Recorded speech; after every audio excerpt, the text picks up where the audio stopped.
We're going to play The Letter, which is kind of like one of those, it's a very story-driven game. There are a few things that you do, like QRE events, quick time events, QTE, QRE, quick reaction event. Oh, QRE is something else. QTE. Yes, QTE.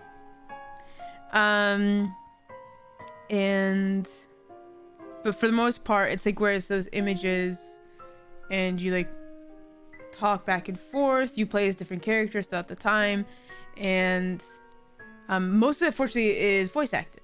So, yeah, we're gonna jump on in and hopefully not get too scared. So here we go. Oh, okay, or just get scared at the very beginning. I forgot about that. I was thinking about, oh, creepy chandelier is gonna fall, and then the Ermengarde Mansion. It was built for Lord William and Lady Elizabeth Ermengarde of Luxbourne, humble ambassadors of peace and beloved by their people. Don't laugh at me, Tom. So, please tell me one of you also got scared. Actually, let me see options for. I don't know if this is gonna work so well. Because I assume it's not gonna cut off.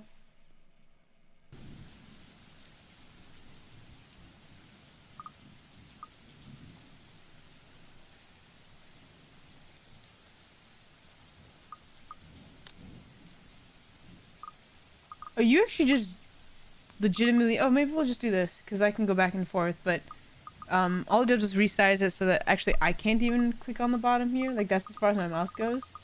But that's fine, because I don't need to go further than that. Okay, let's have...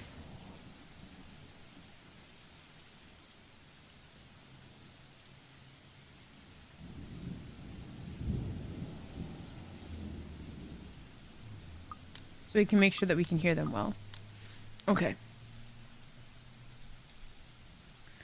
Both were well known for their companionship and generosity. Never... Oh, but it doesn't help if it still does that, I guess. Oh, well.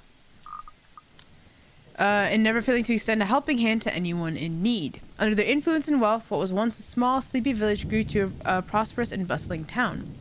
However, the seasons of joy eventually ended when the good nobles perished at the hands of a great plague. Their riches and legacy were henceforth passed on to their only child, Lady Charlotte Ermengarde. The mansion has stood since the 1620s, a witness to a very long history of joy and pain. After Lady Charlotte committed suicide, the great house was eventually left uninhabited. And that is when it began. Oh, I should be like looking, is there like a spooky ghost figure in there? Surrounding villagers spoke of seeing and hearing unearthly things, of cries and howls that filled the nights, and hearsay of a mysterious woman roaming the hallowed halls aimlessly. People who dared enter its walls were simply never heard from again. Even after 400 years, these stories remain much like the house itself. Whispers about the once great house, its legend and its curse, still fall upon the villagers' ears. In spite of this, the current owners are convinced that these stories are nothing more than a hoax. With a little regard for the truth, they had Briar Realty Corporation place the property back on sale. Like Pandora's box, the secrets that lie inside await to be discovered by brave souls. No matter what happens, take care not to be consumed by the curse. Good luck. Dun dun dun. Isabella. Hello? Isabella? Are you there? Where are you? A familiar jittery voice comes from the other end. Oh, hey Rose! I'm at St. Goretti High. What's the matter? That's still a creepy poster. I'm not gonna lie. What do you mean, what's the matter? It's the mansion, silly. I'm here and you're late. Okay, I feel like the voices do need to be a little bit louder. Okay. Jeez, we're on shift together. You promised. Okay, that sounds better. Oh my God, please don't tell me you forgot. You were planning on leaving me to check this place out on my own, weren't you? You chickened out. Calm down. You know I take my promises seriously. I'd like to believe that. So hurry up and get here. She always makes me think a little bit of Jennifer Hale. This place is Her huge. voice. A bit too quiet since no one's lived here since, like, forever, but beautiful nonetheless. Why are you so surprised? This isn't the first time you've been there. I know. I just wish I could live in a place like this. It really takes my breath I don't know. away. I know a little bit about what happens. I do not wish it. Well, I would Like be so it, sure. about that. Not after the rumors that say it's haunted. I'm with Isabel on this one. Jeez, never mind those rumors. Ghosts aren't real after all. And also, And even yeah. if they are, which they are not, they can't do anything. They're nothing but spirits. You don't know that. They might be listening or watching So right now, scared. and they might not be happy with you enough to curse you. No offense, sweetie, but that's a bit of a stretch. Believe it or not, it's better to be careful. Right. You know, not every property we sell will end up with a dead body Rose? stuffed in a sofa. And I think that mansion is where we'll likely find another one. I can feel it. That was one time, Isabella. Loosen up. Wait, just get here ASAP, please. I'm getting bored being here on my own. It sounds half British, half Australian. Not gonna lie, because it's just like ASAP. And I was like, okay. Like some of this, and then some of this, but like some of that. It's like it switches between Australian and British. Fine, fine. Let me just finish up here. I'll be right there soon. And watch the actor actually is like the actress who the voice actress actually Okay, is see you. British or Bye. actually is Australian. She's like, what are you talking about? Sorry. Who Rose, is that? still charming as ever.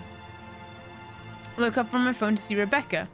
Becca, giving me a questioning that? look. It's just Rose. The one who trained you? For your job back when you started? What? You're working together again? Well, Just for finish this it. property. We've been scoping Turns out out that she's big a mansion Martian. down Anslem Village after the renovations. Today's sort of its grand opening to the public. The RC wants to give it one last check before we let potential buyers tour it this afternoon. Hold on. Is this the same mansion you've been telling everyone about? The spooky one? That mansion? Didn't you keep saying how Why it is this just not gave you matched? the creeps? You actually went there? And you're going back? Well, I did promise Rose I wouldn't ditch her. And besides, a job is a job. Gotta do what you gotta do to make a living. I mean, yeah. What's so funny? Nothing. It's just that I didn't expect you to say that. Coming from you, it sounds so out of character. I mean, no offense, but you've been freaking out ever since you got assigned to it. I honestly thought you'd back out. Not all the time. I could really use a huge amount of cash right now, and this is just the fastest way to get it. Plus, listen to this. Briar Realty wants it sold as soon as possible, and the agent who lands the deal is going to get a huge bonus. They never Wonder give why they bonuses want to like sell that. it so Getting fast. that would make life so much easier. They're desperate, I'm desperate, it's perfect. You know, if you're really in urgent need of money, you could have just asked me. Or It's never Ashton. nice borrowing from friends, though. We can always let you borrow, and you can pay us back whenever. In the years I've known her, I can already tell what to expect when she has that expression. Becca, I've noticed that you've been living off instant noodles these past few weeks. So bad for you. She crosses her arms. Her voice slightly rises and she begins to scold me. Instantly, I'm reminded why Becca excels at teaching boisterous Stop teenagers. eating junk. They're cheap, but they're not good for you. Exactly. You'll definitely end up in the hospital if you keep at it. You're not my mom? hey! I eat other things too. Oh, wait, that's right. Okay, so in this game, all the white lines are where your relationship with those individuals start. So it's Isabella's relationship with these. And then as you progress, it's, you know, as things go better. So when I start playing as the other ones, I'll see how they are related to each other. I don't know what that plays in this game, but I suppose we'll find out. I fold my arms across my chest, mimicking her posture and giving her the best frown I can muster. The same one I'd use with my younger siblings when they're being difficult. Instead, she only raises an eyebrow at me. That's not going to work on me. And I saw it when you were cleaning your flat last week. The instant noodle cups outnumber everything else. Well, I didn't say I eat majority not. I just said I eat other things. You're just exaggerating. Did you even see what's in my cupboard yet? I'm not just living on instant noodles alone. I've got canned beans, peas, tuna, ham, and even hamburgers in there. In your cupboard? Wait, what? Don't you want that in your fridge? I would have laughed a lot at that if I didn't know it would only lead to more reprimands from her. Aren't those the same ones you won from the grocer's raffle more than a year ago? Year? Oh, I sincerely hope you're checking the date stamps on those things before eating Ew. them. I don't. In any case, That's those are gross. still not exactly healthier choices, Belle. When she looks up, I immediately brace myself. More words from her. Sometimes it's just better to let Becca talk until she's out of things to say. That's a little mean. But when she turns her attention back to me, there's only warmth in her smile. What am I going to do with you? Let me be me. She says this more to herself than me, her voice shifting to something kinder, even motherly, if I'm looking for the exact word. I hope you know that it's impossible not to worry about you when you're like this. You don't have to keep eating the same thing. So I have a tendency to click next while I keep reading, because I obviously know what the rest of it is going to be, because I'm already starting to say it. But when this game also has some of it where it actually reads it out for you, I need to not do that. I apologize for that habit. I'm going to try and be better. Didn't I tell you before? You're always free to reheat my leftovers. Half of the stuff she says doesn't match, but okay. Thanks, Becca. I really appreciate it, but you don't need to keep babying me. You've been taking care of me since after I moved here. You have to take a break sometime. And before you ask again, no. You know I'm not a fan of borrowing money. And I'm not going to ask you to give me what you earned hard for yourself. You and your pride. But suit yourself. The offer stays on the table, though. A nod in response, if only to get her to drop the topic. But I'm pretty certain I'll never take that offer. Ever. It has nothing to do with pride. I've simply seen plenty of times how friendships can take a turn for the worse just because of a few unpaid debts. Exactly. That's why I do not like the idea of borrowing money from friends. I don't want something like that to happen between me and Becca. We may argue about a lot of small petty things, but she already feels like a sister to me. I don't want to lose that friendship over something so trivial. Becca's movements when she takes a quick glance at something behind me snaps me out of my thoughts. Well, enough chit-chat. Lunch is ending, and my students will be back any minute. We can catch up later. Good luck with your clients. You better treat us to lunch or something if you get that sale. You bet! With a small smile, she turns to her desk and begins shifting through the pages of a rather thick history book. She's probably working on next week's lesson plan. Or trying, at least. Her eyes are distant, and she doesn't seem too attentive to whatever's on the page. As if she heard my thoughts, Becca starts coughing heavily. It's different now in this time. Rand hastily goes to her mouth. That sounds. And this is precisely why I followed her here.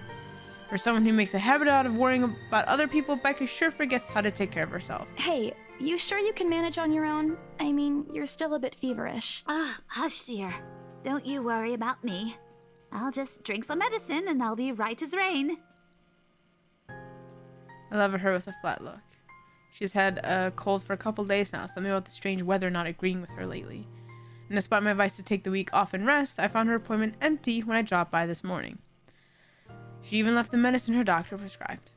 Look who's being stubborn now. You shouldn't even be working right now. Seriously, you big baby. I'll be fine.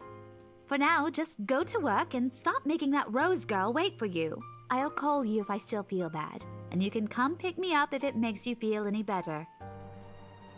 She offers me a reassuring smile and I can only sigh. Why do I even bother? There's no stopping her once she's decided on something. Defeated, I reach inside my bag to pull out the same bottle of medicine she left earlier. She looks at it warily when I place it in front of her. Unfortunately for her, this is the one thing I'm not letting her have her way. All right, but don't forget what the doctor said. Drink this on time. I'll see you later, okay? There's an amused gleam in her eyes when she shifts them back to me. Look who's playing the mother hen now. Rebecca! Okay. I won't tease anymore. I'll make sure to drink it, Mom. I take that as a sign to finally end the conversation in my short visit. With a small wave, I leave her alone to her classroom and her thoughts. I hail a passing taxi to take me to the property as soon as I leave the school grounds. The mansion is some ways out in the countryside, but I don't have trouble giving the driver directions. Apparently, everyone in Luxembourg City knows of it, including every bit of rumor surrounding the place. In fact, just the mention of its name is enough for locals to give you cautious, sidelong glances. I learned that the hard way the first time I commuted there, and it only boosted my belief that there is something more to the house. Even the news of it being renovated and placed back up in the market has caused quite a stir. Thankfully, it died down a few weeks later. The place would have been a lot harder to sell otherwise. I avert my eyes from the window once the buildings shrink in the distance. We get a glimpse of the countryside soon, although a quick glance at my watch tells me we're still a few minutes away from our destination. Might as well get some work done. Rose did ask me to review the mansion's documents. I'd looked them over last night, but you never know when things may go wrong. Life always has a way of messing things up like that. Halfway through reading the papers, my phone rings again. I pick it up without looking, neatly tucking it between my ear and shoulder. It's probably just Rose again anyway. Rose?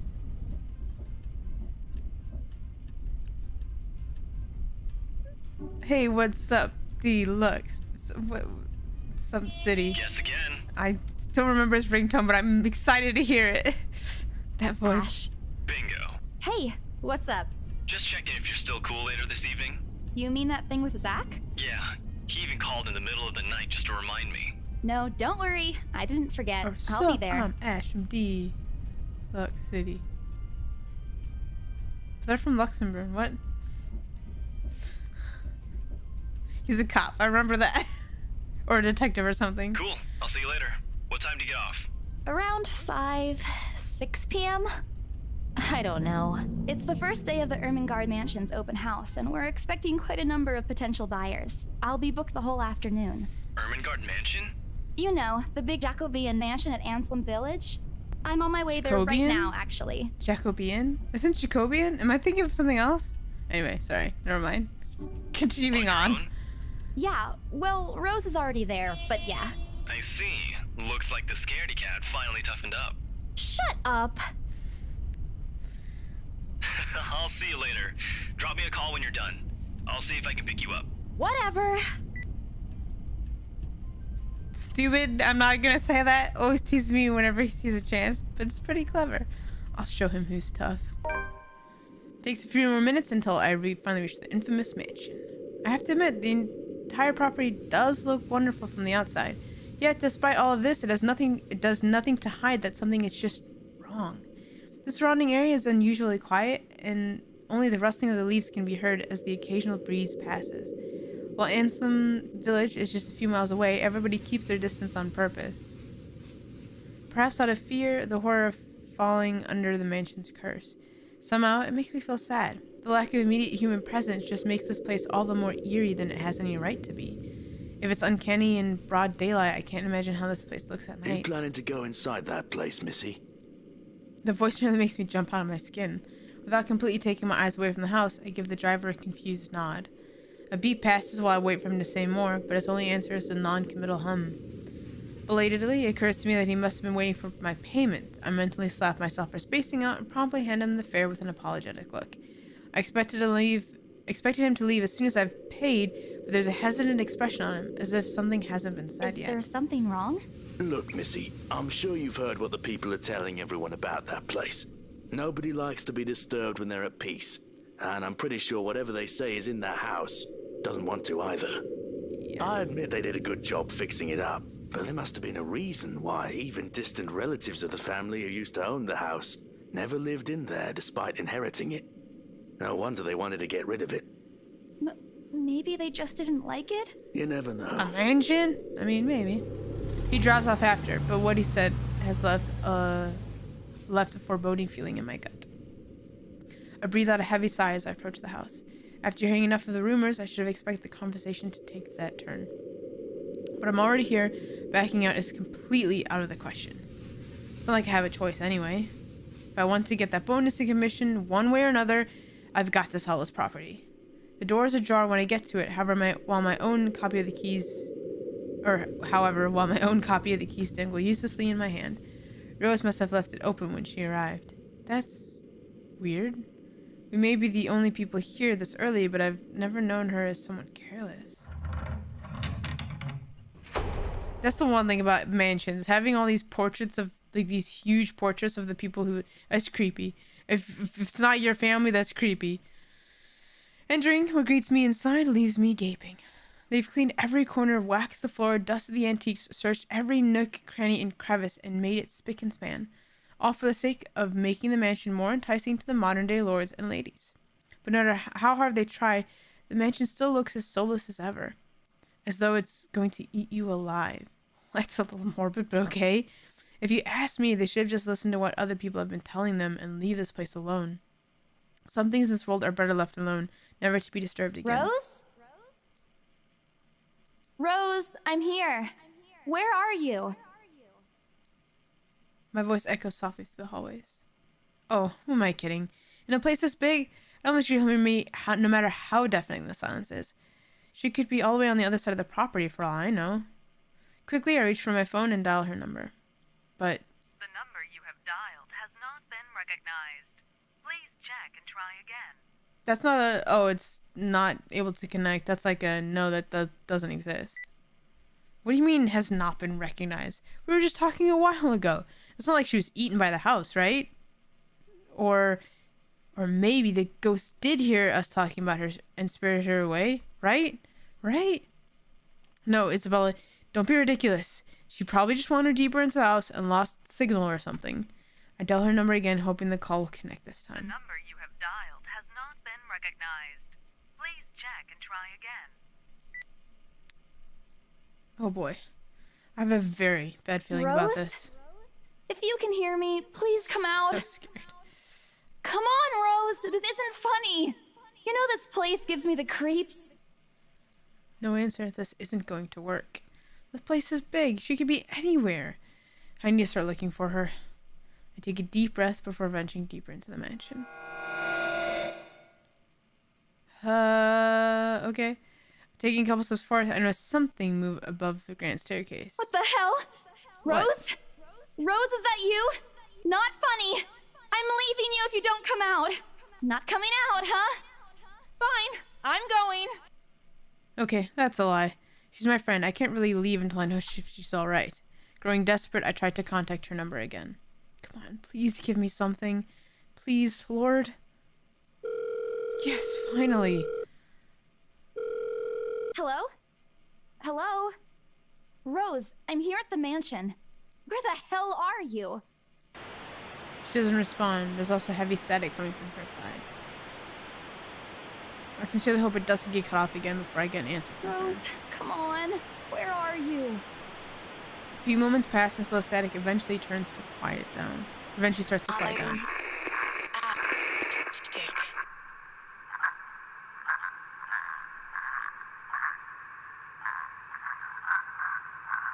That sounds like the Japanese ghost things. What? Nope.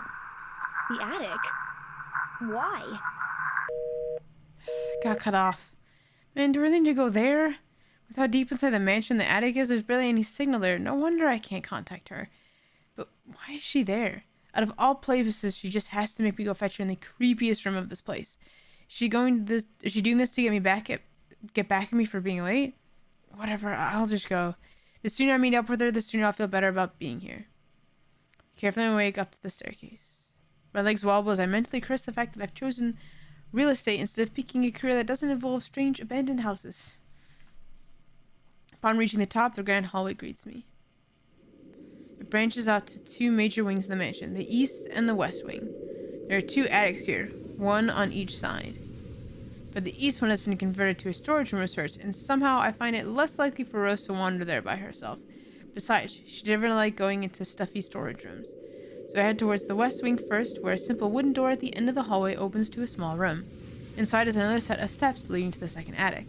Unlike the grand staircase, though, the stairs to the attic are steep and narrow, made of old stones and covered with a thick coating of dust that kicks up the air with every step. Thank God it's still daytime. If it wasn't for the light streaming through the door behind me, I might have easily stumbled and fallen. With how old the place is, there are no light fixtures to illuminate the cramped passage up. Why didn't they bother to add one here when they renovated? It escapes me. They did it with the rest of the house. Small bedroom welcomes me at the end. So much for renovating everything. Cleaning the whole place. Spick and span, right? It looks exactly as it did since the last time I've been here. Full of dust, worn out, and faded by time. Odd. I thought they cleaned everything. Did the crew miss this room? Cleanliness is the least of my concerns right now. The more pressing matter is Rose. She's not here. Was I dreaming when I talked to her a while ago? Did I mishear her? No, it couldn't have been a dream. After all, the creepy ambiance of this estate is doing such a remarkable job of making sure I stay alert and awake. And I'm sure she said she's here. Is this a prank? Or maybe that phone call was Rose's last message to me before the curse got to her. Shut up, brain. You're not helping. Don't make this scarier than it already is. But if she's not here, then where is she? Oh, they gave me a little bit of a... Okay. What the hell was that? That's it. I can't do this anymore. I'm leaving. We must have angered the spirits living here. I knew disturbing this mansion was a bad idea right from the very start. But nobody listened. Be realistic, they said. They think I'm a cuckoo because I believe in curses and ghosts and all that. Me and my outlandish backwater country beliefs.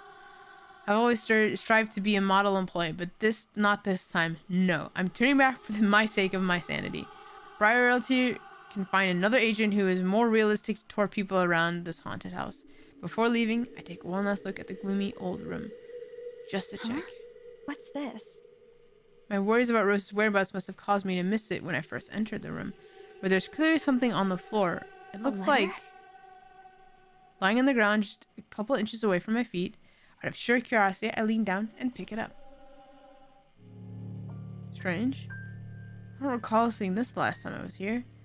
A few days back, me and a few other agents inspected the mansion to prepare for it today. I'd been the last to look inside the attic and leave, and it certainly hadn't been there before. Someone must have left it in this room since then. Did Rose leave this for me? Was she here a while ago? I couldn't have missed her though, could I? The only set of stairs leading to the attic. I took the only stairs leading to the attic. This letter isn't exactly in pristine condition. In fact, it looks rather ancient. The paper is so thin and rough, I'm worried it'll fall apart if I so much as touch it.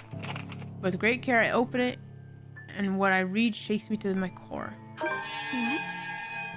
What? Help me, help me, help me. Oh my god. Nothing but the words "help me" fill this page. All of it seemingly written with a crimson shaded pen. Or blood. The same phrase just goes on and on and on until... Send this to 5 people or else. It's a chain letter. Send this to 5 people or else. Or else what? Or else what? As quickly as I can, I scan the back of the paper and peek into the envelope to make sure I'm not missing out on a second page. But there's nothing. No. Oh, please, no. My hands tremble as dread creeps over me. The room is suddenly getting colder. I need to get out of here. Pulling the paper in half, the sight that greets me next has me frozen on the spot. That's creepy. A pair of blood-soaked feet enters my field of vision, covered in gaping wounds with skin eaten away to reveal flesh, bone, and all manner of things one isn't meant to see. It's too much. All of it is too much. I want to cry, call for help, but the words catch in my throat. Even my feet won't move, completely paralyzed out of terror. Lord, please help me. I don't want to, but I need to face it. Oh, that was a choice I made. It's the little butterfly icon on the top left. Whatever this fleet belonged to, I need to face it. Actually, I regret it so much now. And if I'm going to die, if they're really going to kill me, at least I'll know what my killer looks like. A cold comfort. So with a deep breath, I summon every ounce of courage I have left in and shift my gaze upward. I knew it was going to happen. I thought it was going to be slowly though. That is creepy beyond creepy. I've totally forgotten all about this game. Oh no. Please don't hurt me. Don't hurt me.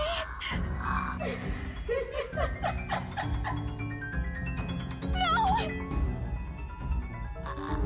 Look at all the blood! It's everywhere! Without thinking, I scrambled towards the door. I struggle to open it, but it won't budge. Stay away! Go away! Please, Lord! Make it go away! That is so creepy. Why now? Why won't it open now? My heart sinks as reality dawns in. I'm locked in. Locked in with that thing. Let me out! Let me out! Lord, please, let me out! Slowly approaches me as I wrench the doorknob violently back and forth. Oh!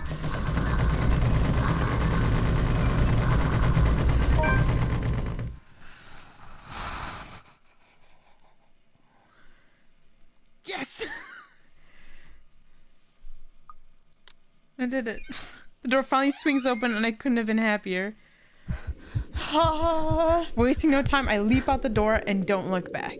My feet pound against the floor in rhythm with the loud, fast beating of my heart. By the time I run past the hallway and find myself atop the grand staircase, my chest feels so tight like it's going to burst. But that's nothing compared to the feeling of hope the sight of the exit gives me. Racing down the stairs, a breathy laugh escapes me and my shoe slips and I find myself falling until my back hits the ground and pain racks my body. My head grows fuzzy and my vision dims as I fight to stay conscious. It followed me all the way here. No. Go away. And she died. The end. Next person. Last thing I see are those feet before all I know is darkness.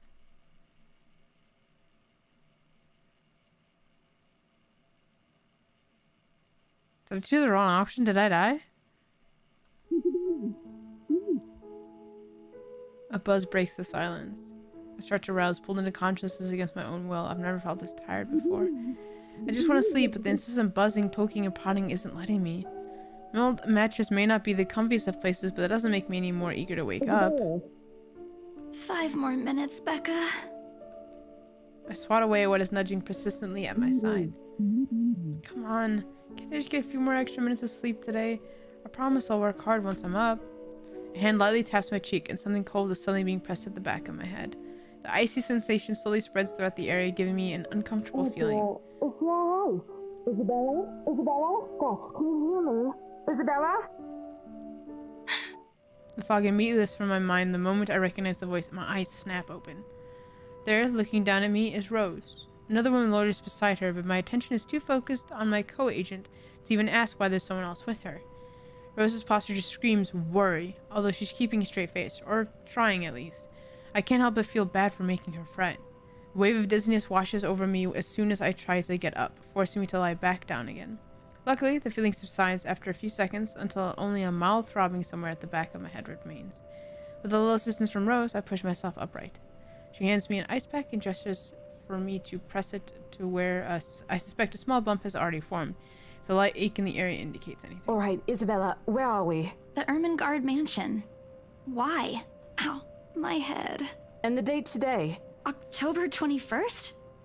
Rose. Last one. Can you count to 15 in reverse order? 15, 14, 13, 12, no, that's wrong. Why are we doing this? She's just checked if your injury is in any way serious. This time, I curiously regard the woman standing beside Rose. It's impossible to overlook her, what with the way she towers over us. And here I thought Rose is already tall. Who is she anyway? One of the remaining cleaning crews? With how primly dressed she is? I don't think anyone would want to clean in a suit, an expensive suit at that.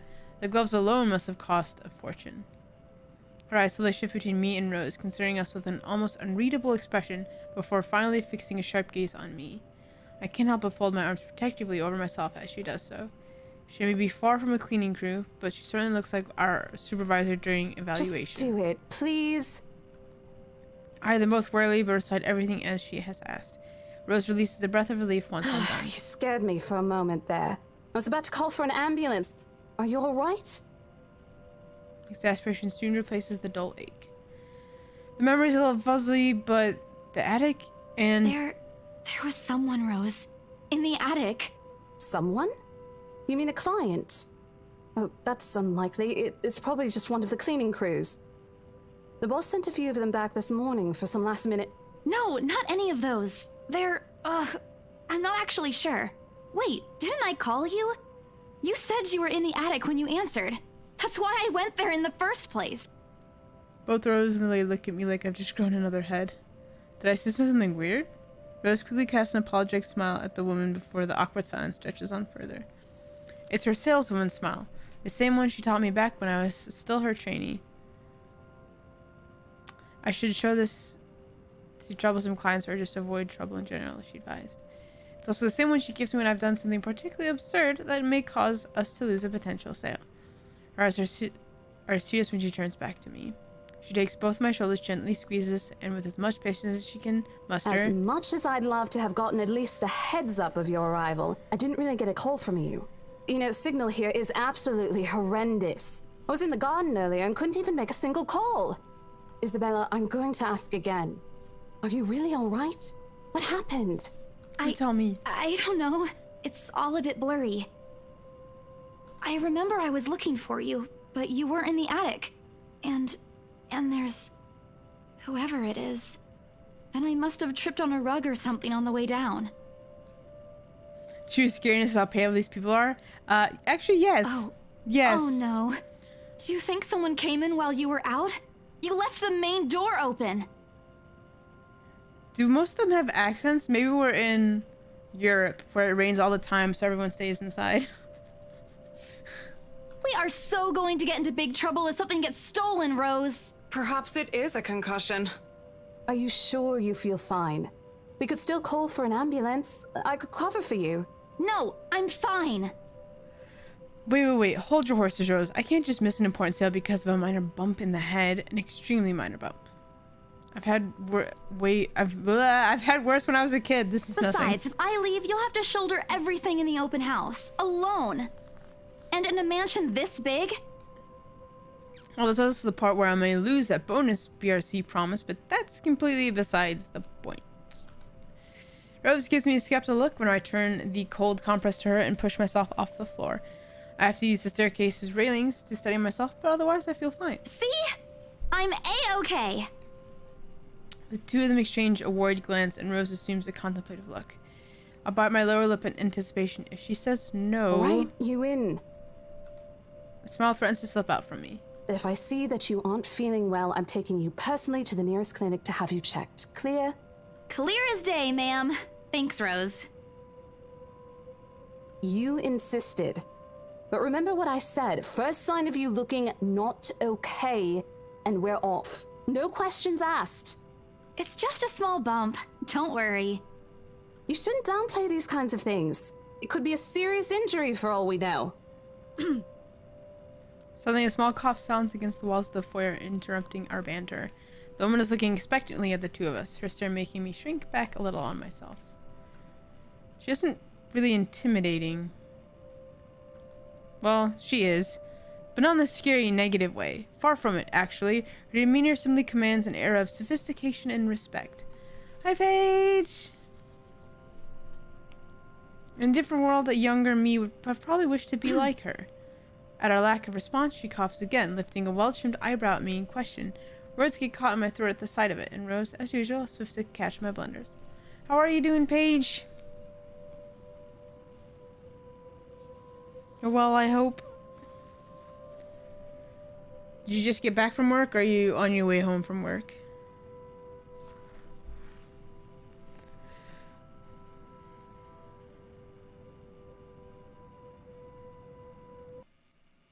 Oh, I forgot clicking out the thread, which is annoying, but okay. Just got home from work? Well, welcome home. Hope it was a good day. Oh, have.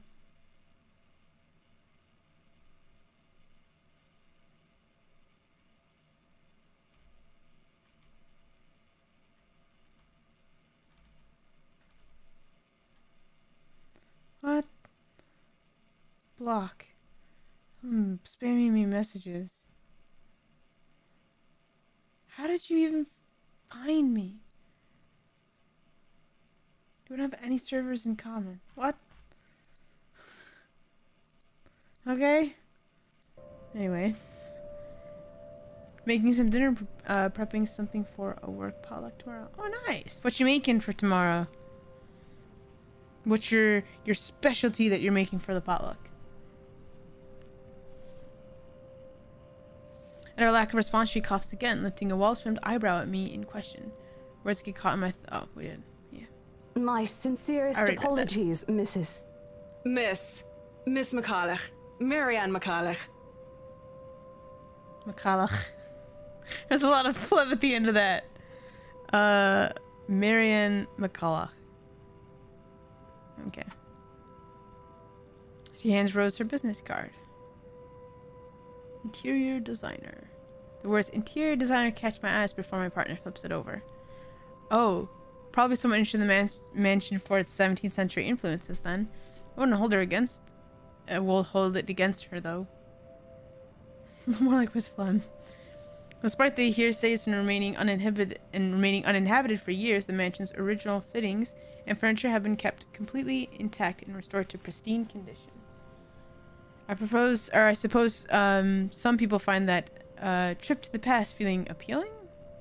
After all, with what it offers, this place could have also been a haven for people looking to live somewhere with a classic historical charm. Miss McCullough, I'm Rose Cooper, and this is my partner, Isabella Santos.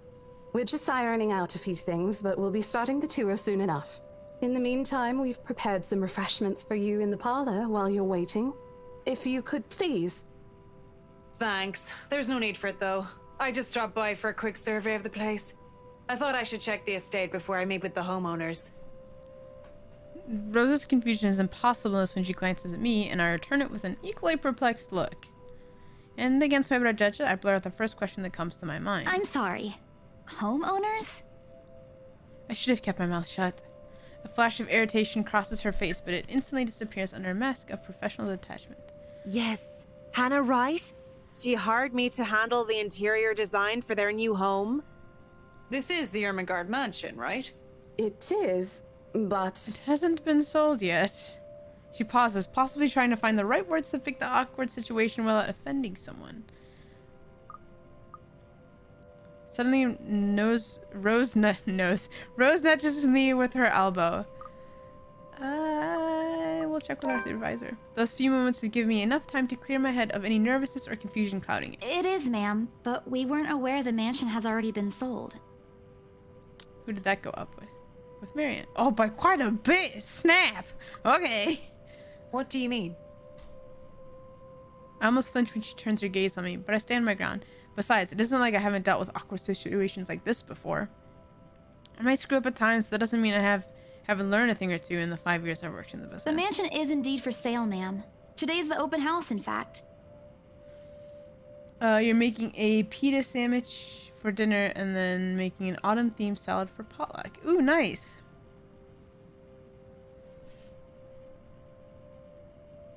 That'll be cool. I love potlucks.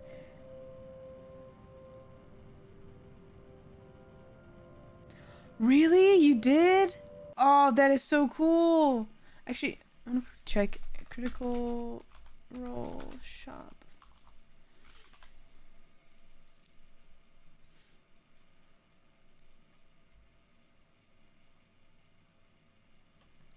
I'm kind of jealous. I like that hoodie too.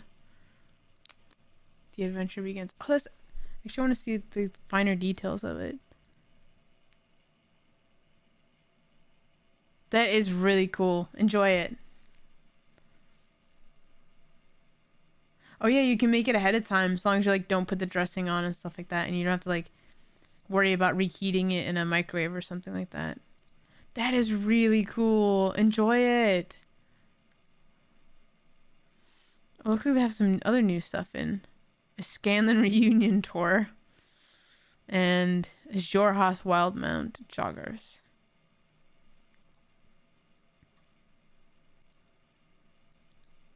That actually came fairly quickly, didn't it? Did you order it last week or did you order it sooner than that?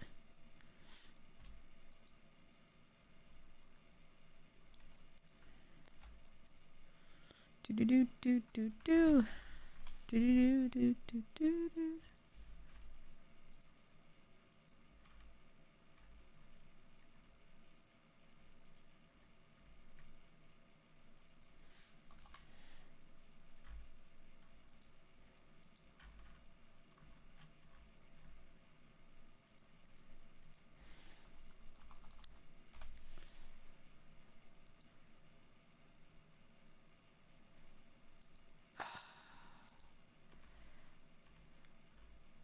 want to see the pictures of that dress hoodie because I don't actually know how it's gonna sit. And 2 people do have it, but they don't have like full-length pictures.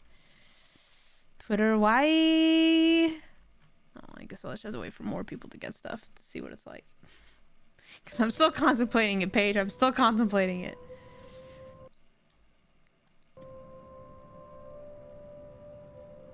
However, we haven't heard anything from the higher-ups that a deal has already been closed for this particular property. Oh wait, you got it just in time. You can wear it for today's Critical Role episode.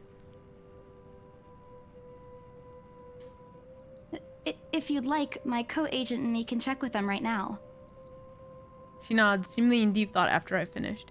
She appears to be a reasonable person anyway. Given the proper explanation, she'd surely understand. I thought something looked odd.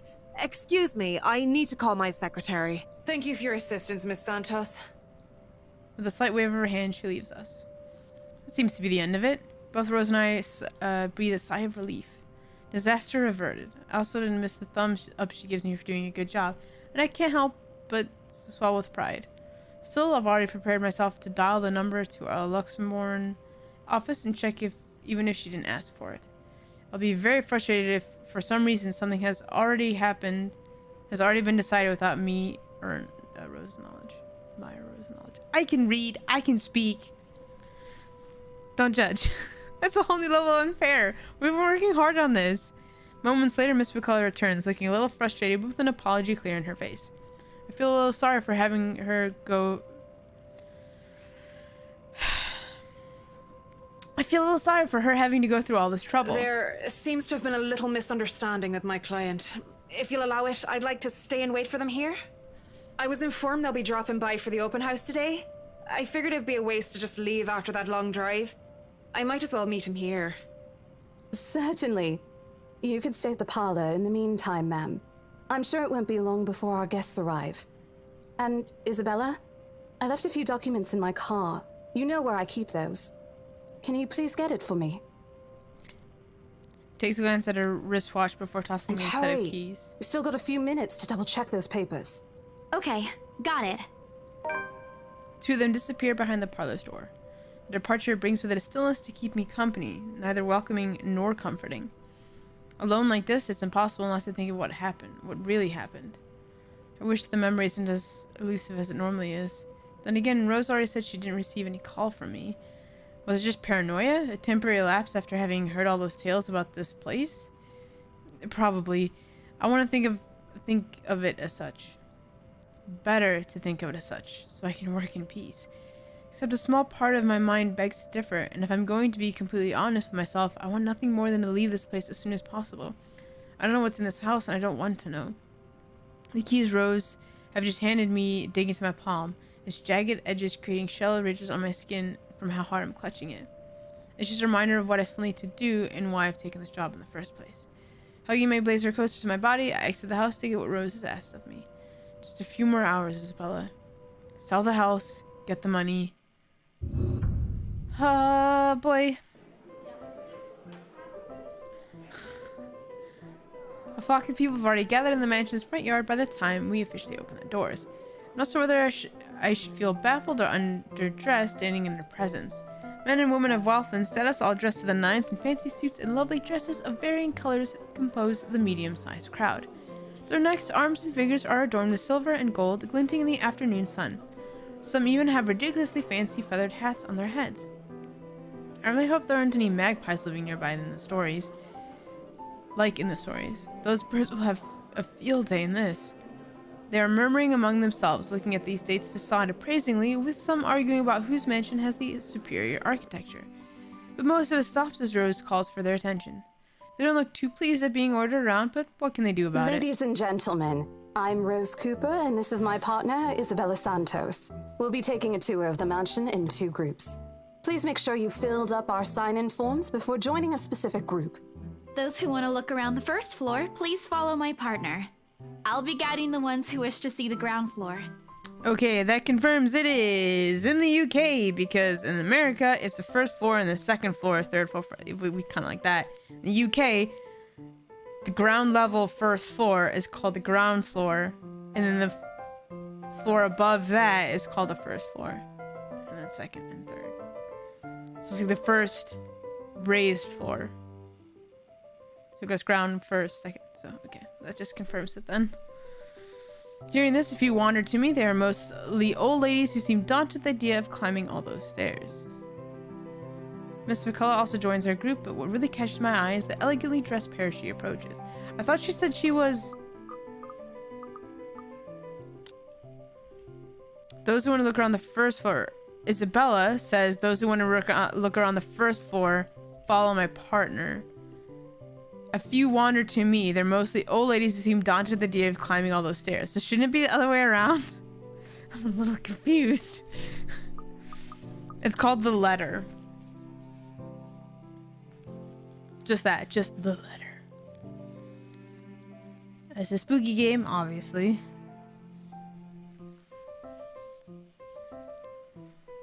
There's lots of me reading. It's so nice to finally meet you.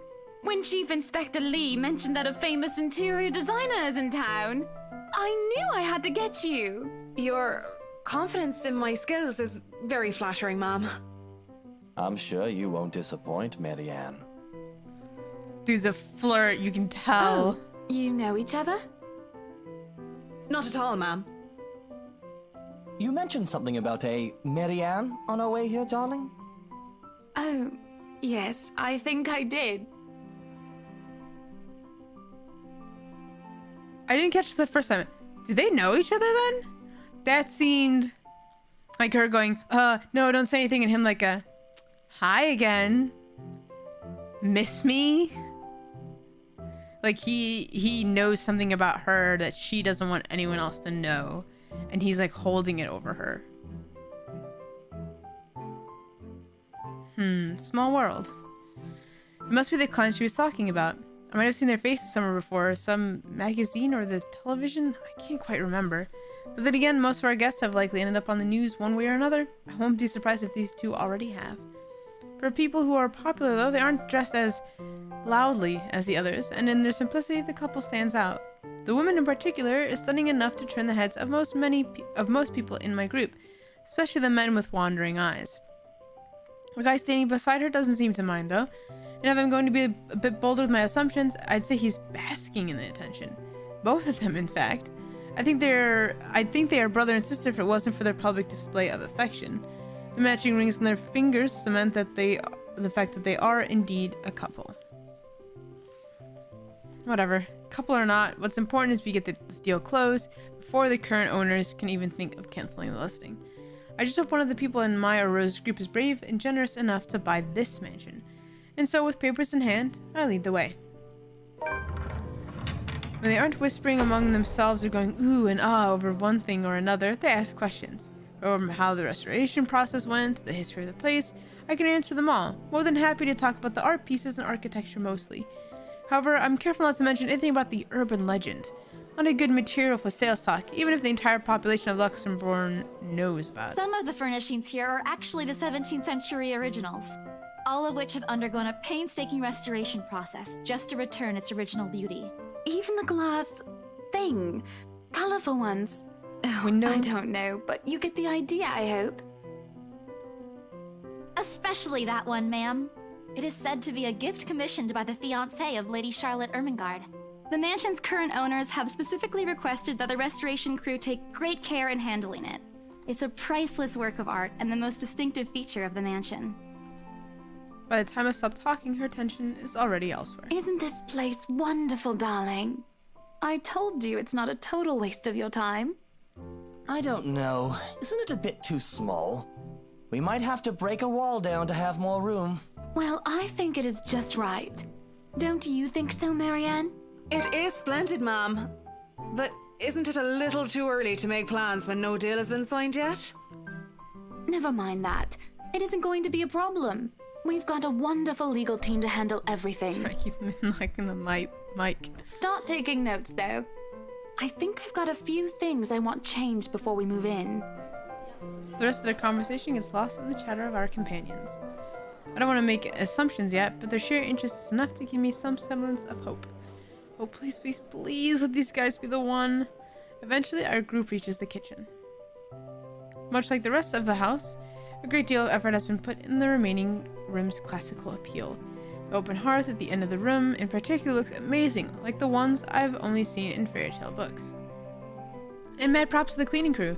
Seriously, after overhearing hundreds of their complaints about the soot and tar stinging the bricks and how much of a pain in the cleaning this will be, they still managed to pull this off, or make it look presentable. The highlight of the room, however, is what's underneath this hatch here. Oh, don't say anything yet! An underground wine cellar. This is the first time the guy in the gray speaks up. Mr. Luke Wright, my memory supplies from the forms they signed earlier. His hidden attentiveness catches me off guard. Since the start of the tour, only his wife has shown any form of genuine interest in the place. In the butt. It is a pain in the butt? That's what I said. That's what it said.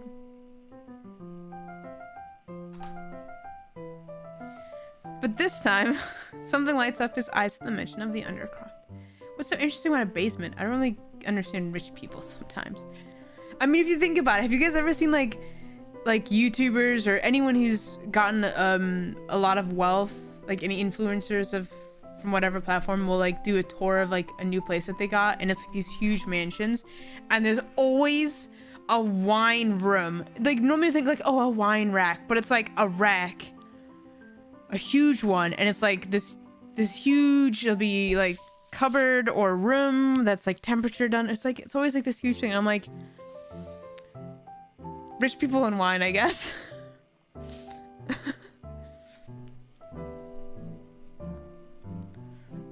Sure, it could also be ash if you wanted to, Toxo. It's a pain in the ash. It's funny because she's got a friend by that name too, so I guess it was painful for him. I don't know. It's not happening though, guys. Right now he just gives me the impression of a child who has seen what he absolutely wants for Christmas. I've always found it cute whenever I see children act that way, my younger siblings especially. On a grown man, it's almost funny. Yes, sir. It could house around 7,000 to 11,000 bottles of wine. Are you kidding me? Are you gonna also open up a winery at that amount? Truly. And the room, how was it built? The bricks that were used to build the cellar had been carefully picked for the purpose of maintaining and preserving a constant temperature and humidity in the room. It's a good place to keep your private collection in if you have one, sir. It keeps the corks in good condition. Oh, love. Didn't you say before that you wanted to make your own personal vineyard? Perhaps you could start one here. You know we're going to need space for that, darling. And this isn't big enough? If it's space you're worried about, sir, the Ermengarde mansion sits on a 46-acre lot. There's plenty of room for it. We were told that the original owners had a horse stable built here before, too. There's a contemplative expression on Mr. Wright's face, but he doesn't say anything further. His wife, however, seems really pleased that he has started to show interest, if only a little. I smiled to myself. I mean, I completely understand how these people's minds work, but I sure as hell know how to spot a buyer with sincere interest. Score! I can't wait to tell Rose. The rest of the tour goes by without it. Well, I mean, it should be pretty obvious when they've already gotten a interior designer or a decorator, whichever one it was, to show up at the house before they've even bought it. I'm pretty sure they're planning on putting in an offer. You just have to not mess it up, basically. Like, don't tell them it's haunted. After more than half an hour, we're able to cover almost every room in the ground floor and are heading to the parlor. Funny, the first time BRC had to survey the property, I kept complaining to Rose how big it is. Now I can't even bring myself to care no matter how much my feet hurt. Maybe this is just my excitement over a possible sale. Oh, I'm thinking back on it now about the whole... Isn't that messed up? Like the wrong way around about which floor they're on? I think it probably said the first floor, which in that meant second floor. And then she was the ground floor. So it was actually the right way around. Yeah. I live in America now, so... When we reach the parlor, however, an odd feeling washes over me. It starts off as a small goosebumps on my skin, a feeling of being watched intently. Whispers in my ear and shadows dancing, lurking in the corner of my vision. Dark silhouettes that are gone when I turn to look.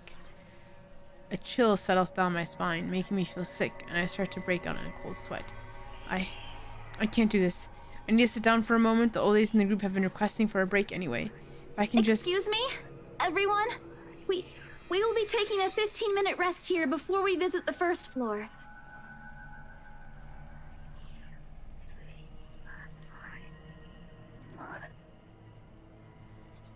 That was super loud in my ears. In the meantime, please help yourselves to the refreshments and snacks we've prepared. If anyone has any questions, feel free to approach me. I'd be happy to help you. Of them sit while I retreat to a quiet corner to recover. It's not what you think. Don't think about it. It's not what you think. Probably just caught by this cold. Don't think about it. I'm left alone for a good while, the same words spilling out of my lips in a silent prayer. Until a hand taps my shoulder. What is going on? I think I got bit by a mosquito or something, because that is super itchy. Hello, you there? Yes, ma'am? Oh, look at you. Having to show a group around a mansion this big must be exhausting. Not a problem, ma'am. I'm just doing my job. What a hard worker. Anyway, Isabel, right? Isabella, actually. But yes, what can I help you with, ma'am, right? Please, just Hana. Call me Hana. I just wanted to ask, how soon are we able to move in? My brain completely stops. The sick feeling of plaguing me is suddenly gone, replaced by utter bewilderment. Is this a joke? She looks at me expectantly as I struggle to come up with an answer. Wait, ma'am, you see... But we haven't even negotiated a price yet, ma'am. We haven't even finished touring the rest of the mansion. A sale would be great and all, but...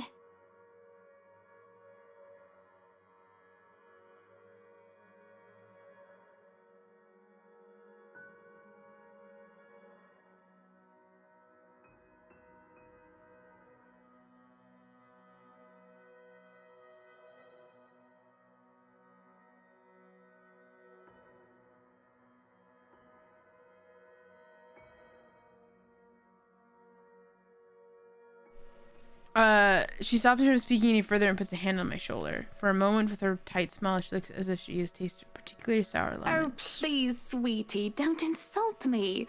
Money is not a problem. And, just between you and me, this place is better off with us than with some old lady who will probably just fill it up with cats. Okay. What's wrong with cats? I personally don't think there's anything wrong with having cats here, ma'am Hana. I'm sure there's more than enough space here if you want pets. Perhaps I'm still not feeling well, but really, what's wrong with cats? Most importantly, why is she talking about moving in already? Well, I'm more of a dog person. But you see, this is going to be a gift to my darling. It's going to be our anniversary soon.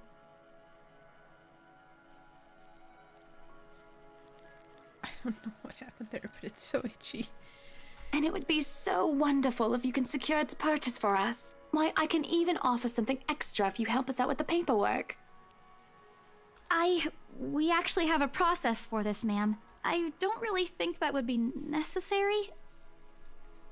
Or appropriate. And just what are you two lovely ladies talking about here? Leaving me and our lovely interior designer to talk here by ourselves. What would the people think, darling? Oh, it's just small talk, love. I was asking if she could help me with the paperwork. I try not to wince when her nails dig into my shoulder. I can't help but send an imploring look at Miss McCullough, who only gives me an apologetic smile and a shrug. Yeah, I can give you a fact sheet and a form to fill out. She wastes no time in taking the papers from my hand and shuffles through the bunch. Oh man, Rose is going to be so angry for letting me do at me for letting her do that. Wonderful. And Marianne, I'd really love to talk to you about those changes. You took some notes earlier, yes? I did, Mom. But I really hope that this time... Excellent.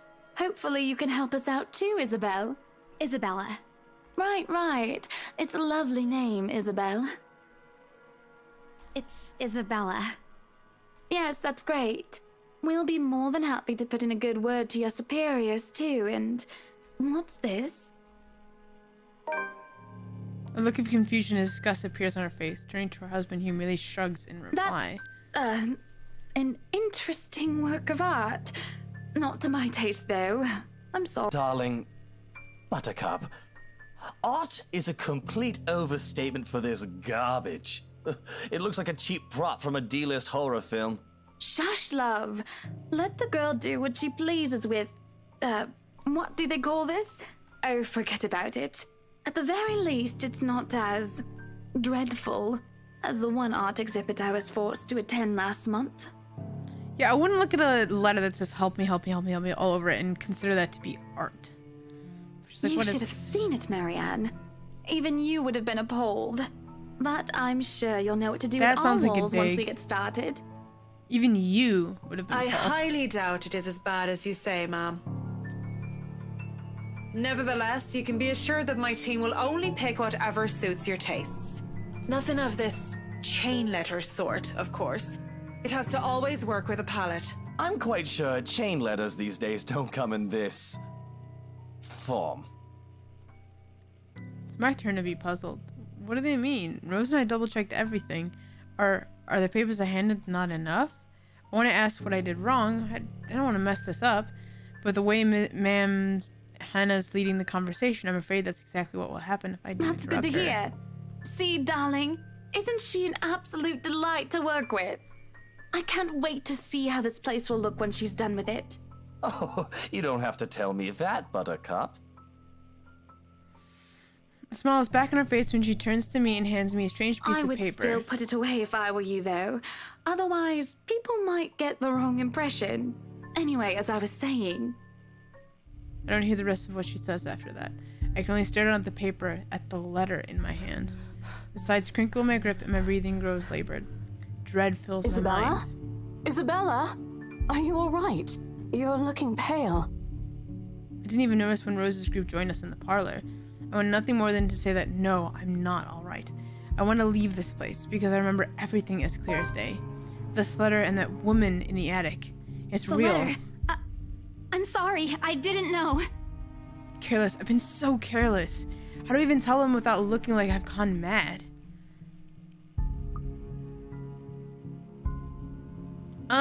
No, because if this is a... Wait. Is this a show it to 5 people and then she'll stop haunting you, but she's gonna be haunting all those 5 people? Rose... Yeah, I ain't gonna show it to her. What did that do? Made me... Did it boost it up with Marianne?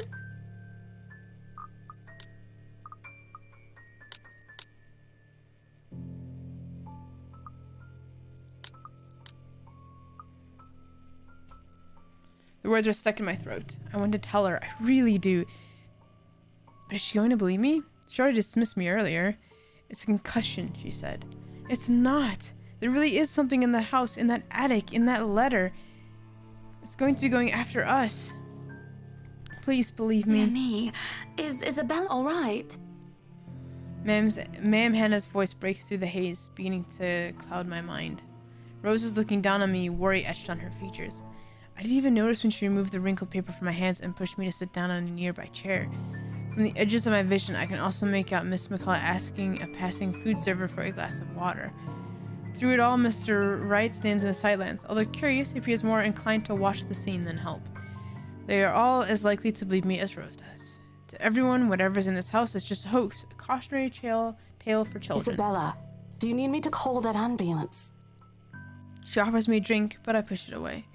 I need to get out of here before I cause an even bigger commotion. Clear my head, take a breath of fresh air, anything to take my mind off things.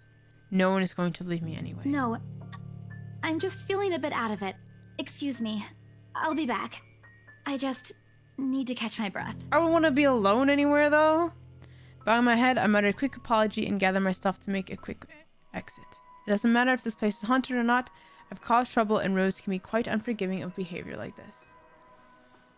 The amber lamps? What? Is that what it sounded like? I'm almost at the door when she catches up to me. Isabella, wait!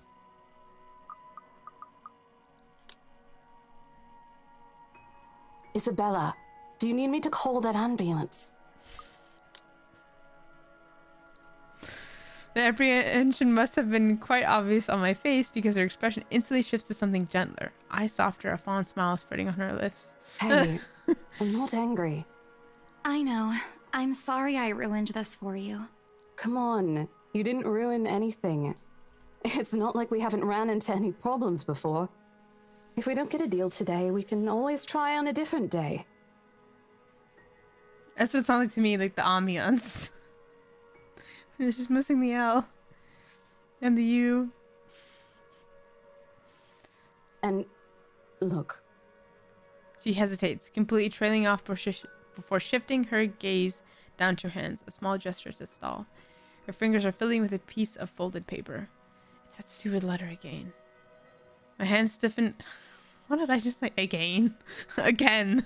My hands stiffen when she gives it back, but I take it nevertheless. More as an automatic response than any desire to have it back. I'll throw it away if I can. But I have this nagging feeling that one way or another it'll find its way back to me regardless of what I do about it. Rose, this is... You have to let them know about... I know you want us to get this sale so badly. And we've made a lot of plans on how to go about this. I mean, who wouldn't? This is the first time I've been assigned to a property like this. I've sold plenty of houses before, but nothing like what we have here. It's a beautiful house. I'd love to get one of my own if I ever win the lottery. But I think... No, don't do that. Look, do not buy... Here's the thing, Isabella. If we are going to do this, work on something, I don't know, this big, I need you in top shape. And the way you are now... Do not buy expensive things if you win the lottery. Because people forget about property taxes that you have to pay every year. And it's a percentage of what the house is worth. So guess what? You can't afford it. Same with the cars. It's a big mistake. My mind stops. What? Wait. No, I can still work. Oh, sorry. I can still get myself together. That's not actually what I was trying to do. I forgot to like the stream myself. Make sure you guys like it if you're watching. I would really appreciate the engagement. So thank you. Anyway, back to the game. That's what you said earlier. I let it go because I thought, hey, it's your own body and you should know more than anyone how you feel. But after this, I really think you should take a break. You're kicking me out? No, I'm not. Kinda. Look, all I'm asking is for you to take a seat somewhere I can see you, and let me handle this for now. You're clearly not yourself, and I honestly could use some time not worrying when you'll fall over or not. The day's not even over, and I'm already feeling the stress. Please, humor me just this once. She clasped her hand together in front of her, eyes pleading for understanding. And I do understand. To some extent. It doesn't mean I'll feel any less awful. Whether myself at the unlucky turn the situation is taken or for her, I don't really know. I promise I'll give you a full report of what happens after. I'll even let you take the lead tomorrow. Fine. Okay. I'll step aside for now. You're upset. A little, yeah, obviously. If it's any consolation, I won't tell the boss about today. You know how he is. Please don't. I don't want a repeat of the lecture I got during my first assignment. He called me a noob, and I don't even know what that means. What a noob. She doesn't even know what that means. This is normie, doesn't even play games. At the memory, both burst into helpless giggles, earning a strange looks from the guests milling about the door. Talking and laughing like this, it's easy to forget any mishaps that happened. The little things you learn to appreciate, I guess. So, are we good? Such a noob indeed. I'm still not okay with it, but Rose has a point. It's better for me to step out of this one for now. I won't be able to help you anyways if I keep getting distracted like this. Maybe I'll just take a walk outside or something while I wait for you to wrap things up. Please, just stay put. I insist. I'm not an invalid, Rose. You clearly have not seen how you looked earlier. It's not that bad. Color hasn't even returned to your cheeks yet. Just stay here, all right? Don't even think of going anywhere. Let me finish what I'm doing here, and then I'll take you back to Luxembourg myself to have that minor bump checked. At least wait for me to call someone who will fetch you, okay? She's gone before I can voice one word of complaint. I haven't been saving. Is that something I need to be doing?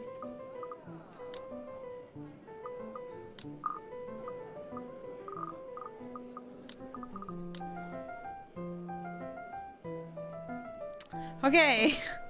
Left with nothing else to do, I find myself drifting back to the foyer. Few visitors linger in the area, so I'm really enjoying the afternoon sunlight streaming through the stained glass windows. Others can be seen admiring the priceless antiques decorating the room. One group of elderlies, gathered some ways across from me, is occupied in a friendly banter about which one would cost more to buy. A little argument here, and occasional laughter and teasing there. I smile to myself. The conversation reminds me that I've been missing these past few moments. Rose is probably right. I do need a break. Maybe this afternoon's hangout will help? Speaking of, I should call Ash. It's a few hours early from what I told him, but he did ask for a call once I'm done. Besides, I don't have a ride back, he offered, so I might as well take it. Or bribe him into giving me one. Not that he'll ever accept the latter, personal convictions and all. Hopefully if there's something I find admirable in him... Honestly, if there's something I find admirable in him, despite his tendency to annoy the hell out of me, it's that. Well, whatever way it works, a free ride is still a free ride. There's Rose's offer too, but despite what she says, I know she'll be busy for the rest of the afternoon, especially without me assisting. Bothering her for a favor as small as this is the last thing I want to do right now. A couple of minutes and a few prayers, asking for a decent signal later, the call finally connects and... Shit! What's up, I'm Ash from Deluxe City.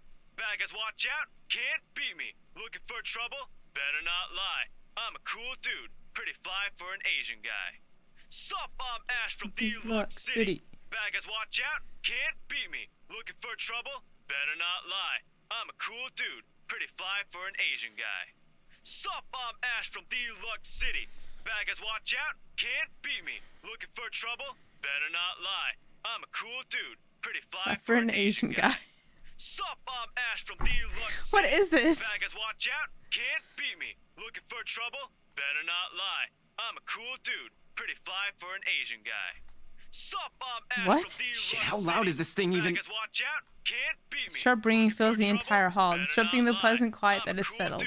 Soon enough, heads begin to turn in search of the source, mine included. My eyes dart around the small crowd before zeroing in on a lone figure crouched behind the same group of old people checking out the decors a moment ago. He is facing away from me, fumbling with something in his hand. But I don't need to see his face to know whose back it is. Oh, I'd recognize that dumb parka anywhere. Without bothering to end the call, I marched towards him. After rapping today, I'm really not in the mood to deal with this. All the times to... Ashton Frey! What happens next is something I'll surely regret later for not having recorded. He jumps, lets out an undignified yelp, followed by his phone slipping out from his grip. It bounces from one hand to the other in his poor attempt to catch it, but ultimately falling flat on the floor with a resounding clack. I kind of feel sorry for the phone. And the floor. But it's not every day you can catch someone like Ash off guard and get a reaction. Oh, I skipped past that one. I'll take every ounce of victory I can get, no matter how small.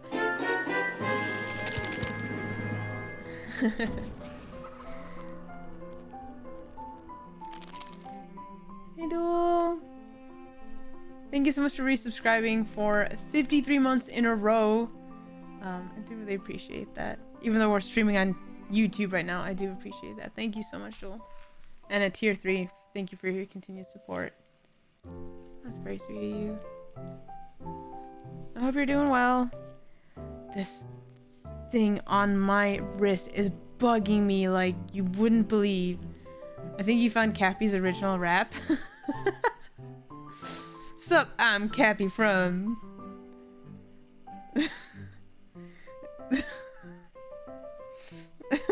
I gotta figure out the rest of it now. Texas City.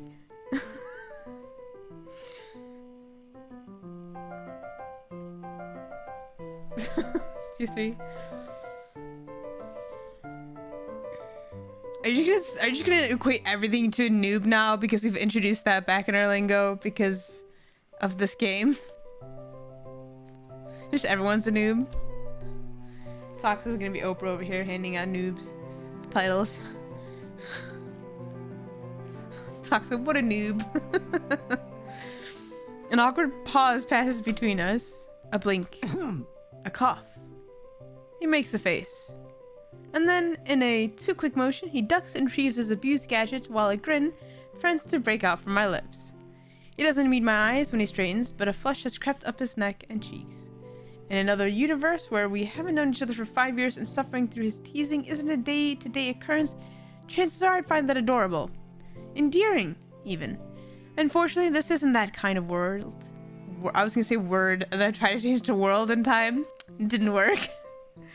The way things are, I'm already content to see him out of his obnoxiously calm and collected disposition. Hello to you too, scaredy cat. I could stand to be greeted like a normal person, you know. What? And miss that look on your face? No way. Oh man, I should have taken a picture. I am so honored you find this funny. Is that how you treat your guests? I think I need to talk to your supervisor. Talk to yourself. You aren't even a guest here. What are you doing here in the first place? Not playing Final Fantasy XIV or Stardew? What a noob. Yes. For a moment, he looks like a cat that swallowed the canary. Suddenly checking every nook and cranny in his phone for any danger or for any damage or scratches. Seems to be more interesting activity than explaining himself. I could be looking to buy a house. A mansion? Yeah, why not? Did you see the view outside? It doesn't look haunted to me at all. He's messy. Ashton, I am not in the mood. What are you doing here? He chances a glimpse at some point behind me.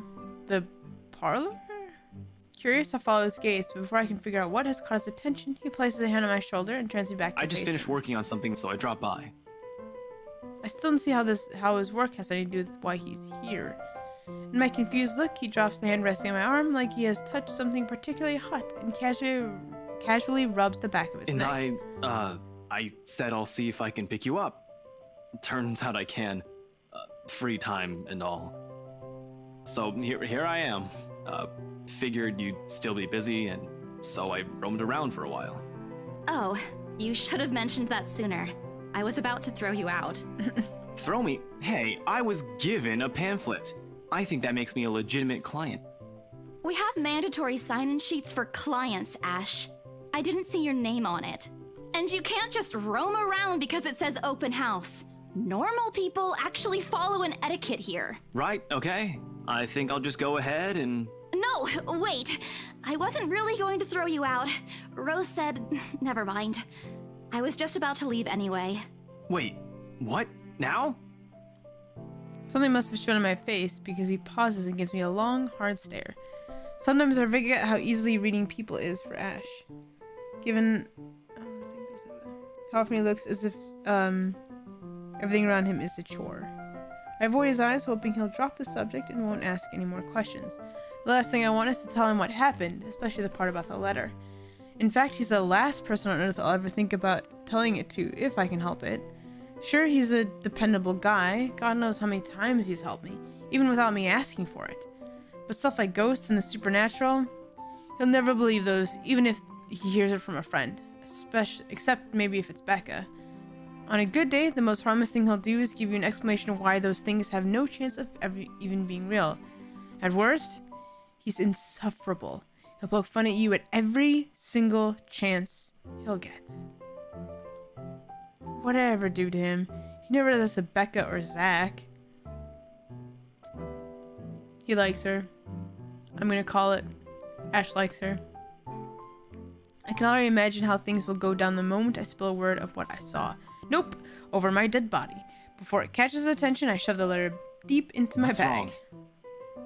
Nothing. Let's just go. Doesn't look like a nothing to me. We still have Zach's movie tonight, remember? It's still early. And didn't you say your shift will end around 5 or 6? What about... Hey, Isabella, wait up!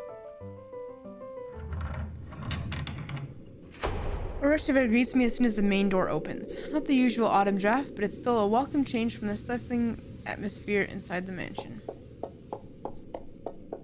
Ash's footsteps are quick behind me, the soles of his shoes thumping hard against the polished concrete in an awkward cadence as he rushes to catch up. He calls out once, twice. The mansion still looms in the background, and the leaves are still rustling quite loudly. Whispers call me back, shadows beckoning.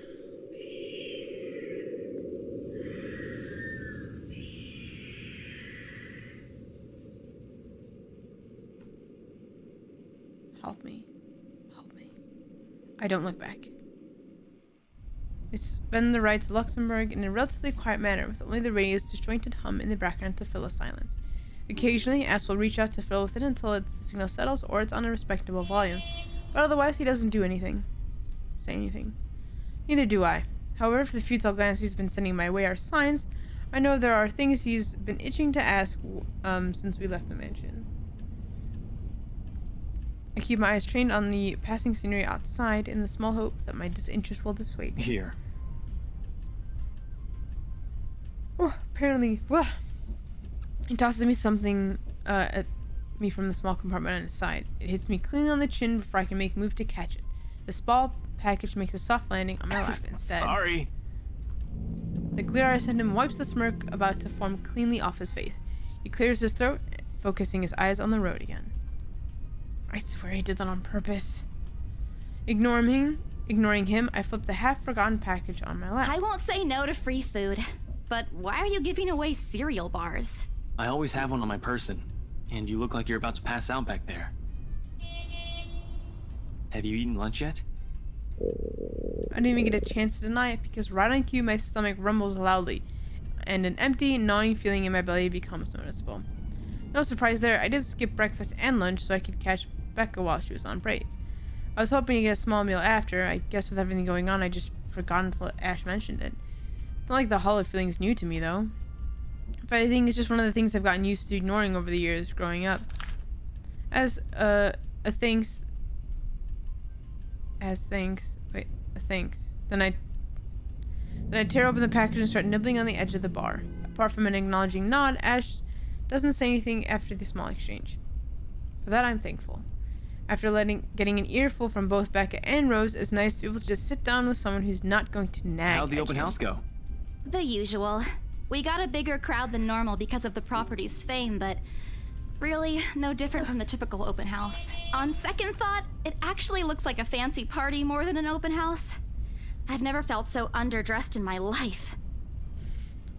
Okay, it might just be me, but this looks like the building is running. Like, this is a leg. So it's like running. This is the other leg that's like up. Anyway, it's got nice legs. Weren't you there? I wasn't really listening.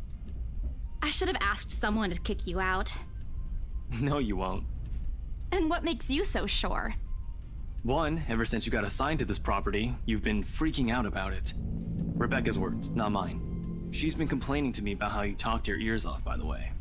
Two, despite your initial qualms about the place, you still took the job. Which brings us to three. It's been months since you last settled a deal, and you're short on money right now since you're back to your instant noodle diet.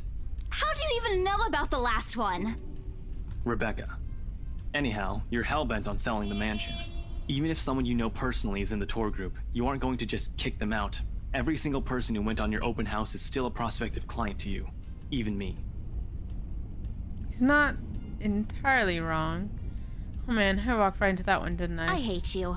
I really hate you right now. His answer is a small laugh, the kind that screams, I'm right, I told you so. I hate when he does that. I'll have you know that there's already someone who's extremely interested in this property. So even if you expressed any sort of interest in it, I don't think they'd be willing to let you have it. Too bad. Provided I didn't botch it with the rights.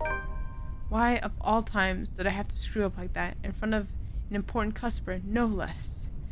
I owe Rose a big apology. I hope she likes free donuts. You don't seem too happy about it. I am happy. Doesn't this look like a happy face to you? Really? And here I was thinking you found another one stuffed in the sofa. Or is it the wardrobe this time? He meant that as a joke, but how close is it to the truth that my blood ran cold and my own heartbeat a heavy weight in my chest? What? All at once, the lead in my bag feels a whole lot heavier, burdened by my own guilt and apprehension. Yeah, well, things happened. Stuff the right couple might not be pleased about. No need to make a fuss about it. It's normal in the business. You made them angry? Not angry, just stuff happened. Like? Things. Did they do anything? Your clients, the Wrights, was it? I can't answer that. At least not without revealing everything that took place in the attic.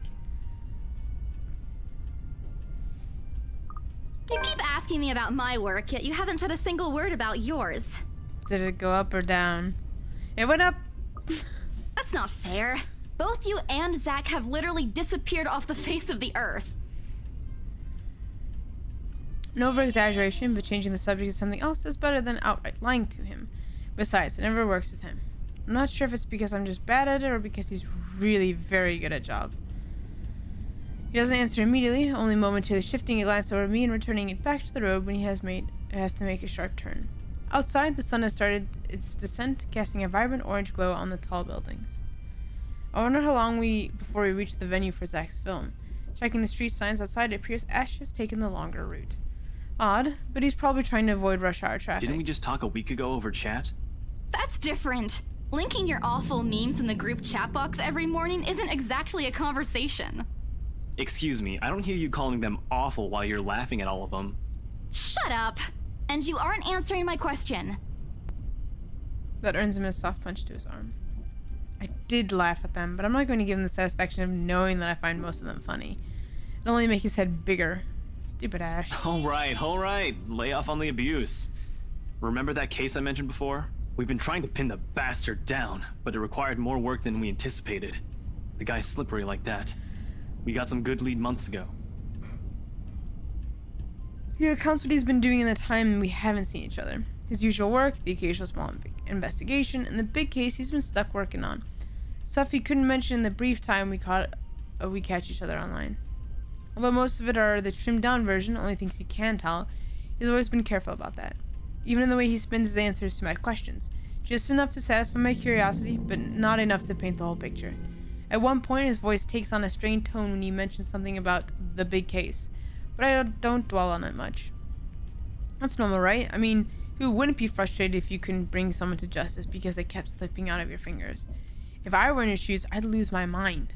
His stories never cease to be entertaining regardless. If things were the way they were back home, maybe I would have considered taking on the same job as him. Well, no, not really. Mama would never allow that. But the idea is still there, along with countless others I've let go. Time passes quickly between us in this manner, and before I know it, we're already at the movie house. A small crowd has already formed in front of the theater when we arrive. Point of no return. The Lift Fest, short for Luxembourg Independent Film and Theater Festival, attracts a bigger crowd annually, and this year's no different. I've only been to a few indie film screenings with Zach, so I'm not an expert on the matter. But I know that for people hoping to make a break in the industry, getting your film recognized by a local event like this is already a big deal. Especially for a newcomer like Zach. He hasn't even won an award, but just getting a confirmation letter that the festival committee wants to include his movie in this year's lineup already put a grin on his face for weeks. Speaking of the guy, he's impossible to miss. At 6 feet, he appears to loom over most of the moviegoers, and with his large build and heavy voice, there's no surprise when people give him a wide berth as they pass by. It's often easy to mistake him for someone intimidating at first glance. I did, back when I didn't know any better. Ash did too, I heard. Once early in their friendship. Oh, there's Zach! Hey, you guys! Long time no see! Zach's face lights up with a smile of his own.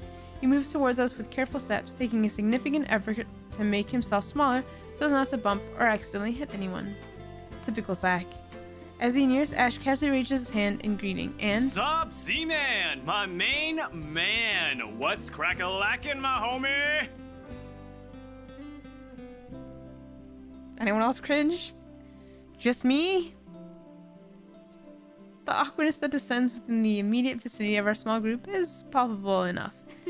Somewhere to our left, a girl giggles, and only then do I become aware of my mouth hanging open. I'm almost amazed at how Ash can say that out loud with such a straight face. Almost. Considering his track record, I should be used to it by now. Zach seems to be. Yo, stop trying to act black, Ashton. And you're the only one who calls me Z-Man. There's fondness underneath his exasperated tone. If this were any other person, he'd likely be offended. But years of friendship and familiarity have made those words harmless to the other's ears. Or at least enough for both to take it in stride. It's been a while, Zach. I hope you didn't get into trouble again. Not much to get into trouble lately without you, I'm afraid. I'll let you know if something comes up, though. Nah, I ended up with chicken down stuck on me last time I agreed. I'd really love at least this year to pass without some sort of accident happening again. Hey, I take offense to that. It wasn't that bad.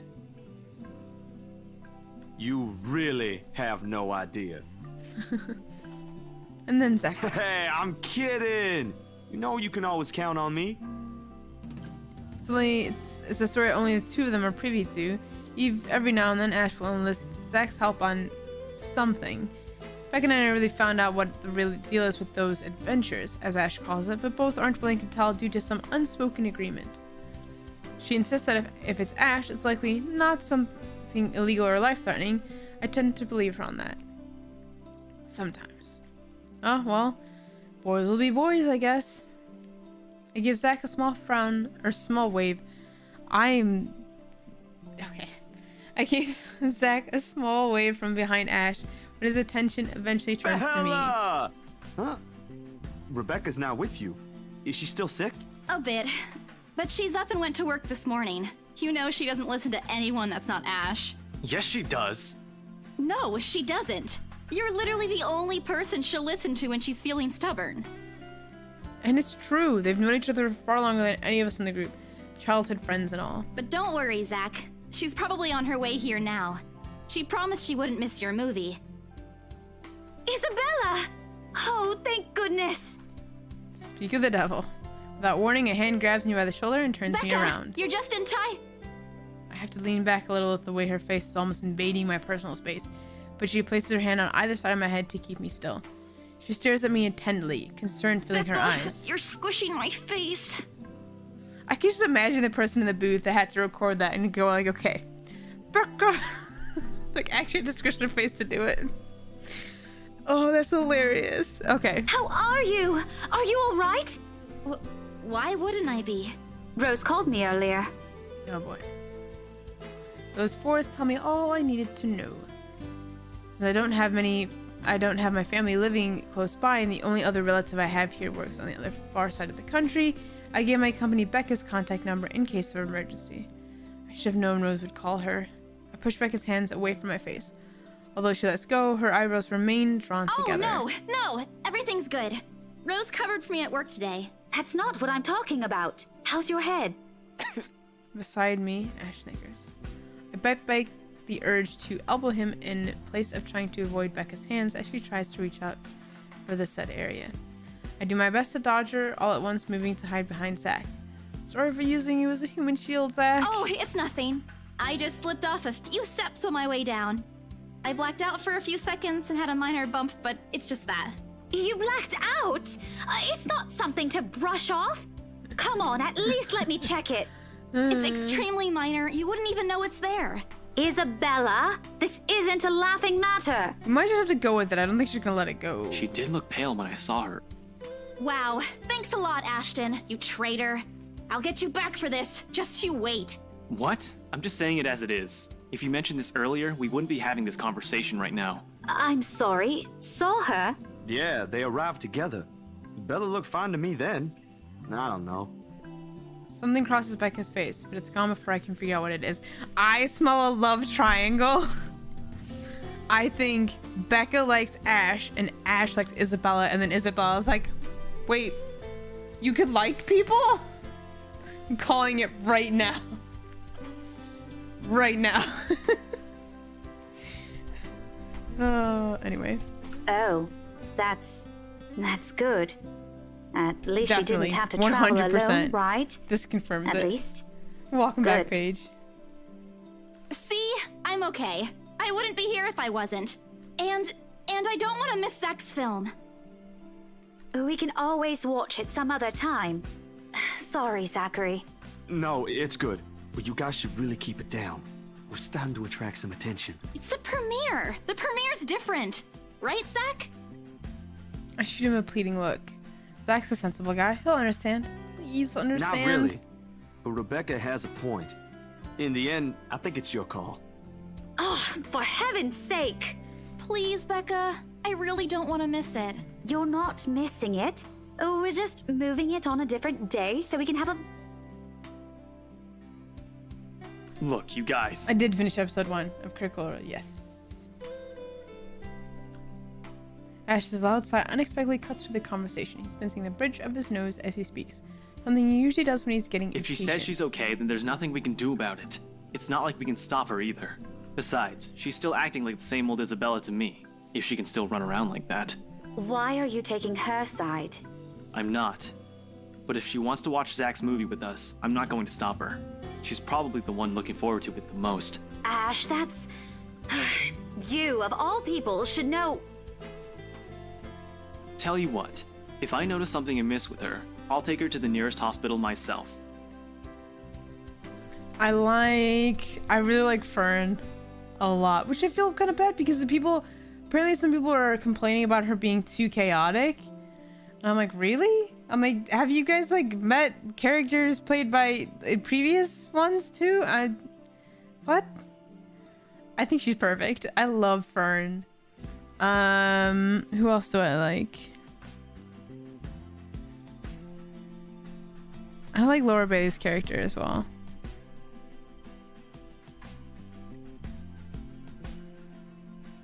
Hey, there you go. I was trying to think of what her name was. Imogen, yes. Wait, Imogen is... Wait, is Imogen Laura Bailey's or... Yes. And then I can't even remember. I've freshly cut grass. What a name.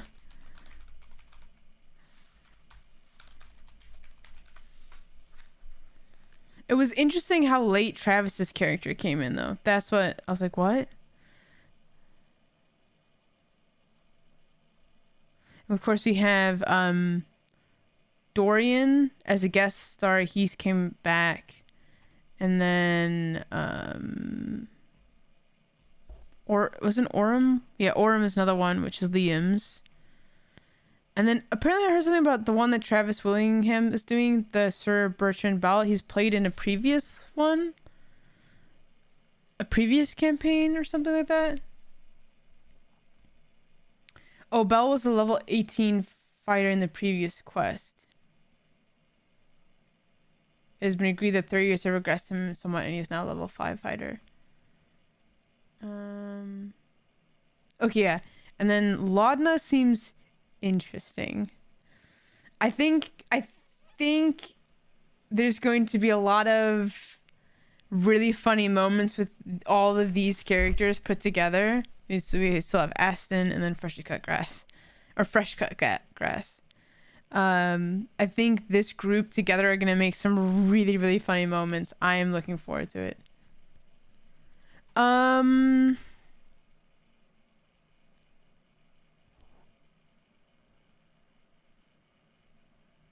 Oh, it says he's appearing as a guest star, but based off of him being introduced so early in the campaign, there's speculation about whether he'll be on part of the team, part or full-time.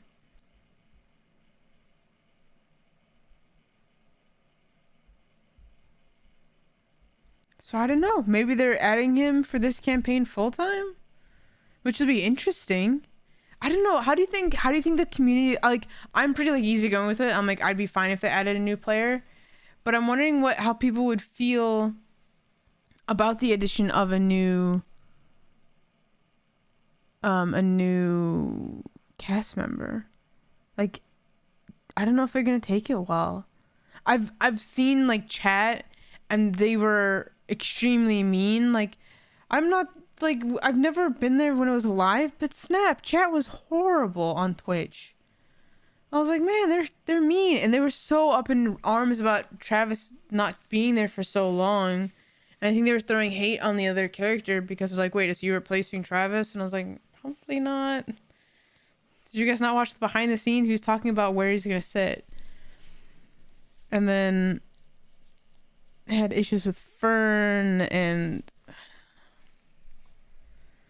so I don't know if they're gonna be too stubborn to like, they're not gonna want change, if that makes sense. But I think if you give him enough time, then, and say he is permanent now, he will be part of the new norm.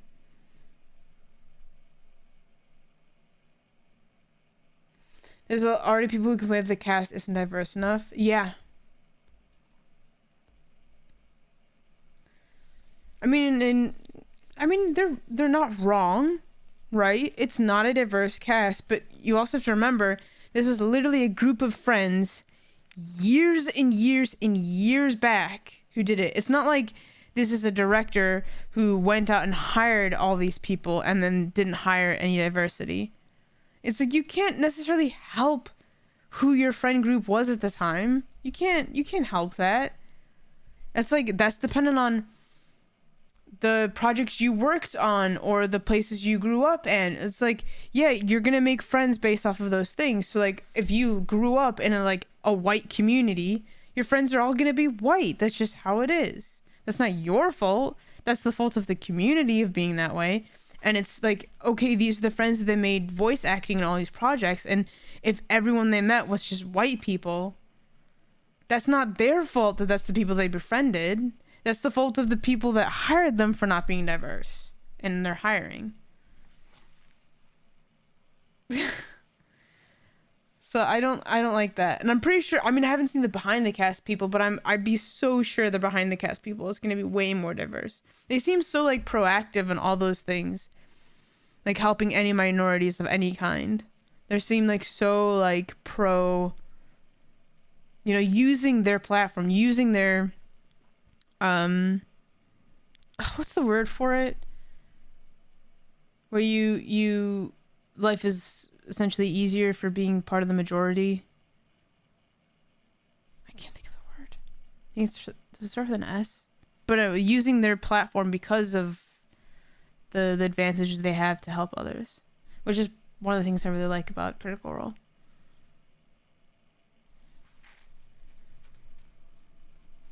But yeah.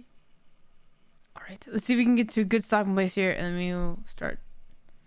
Yeah.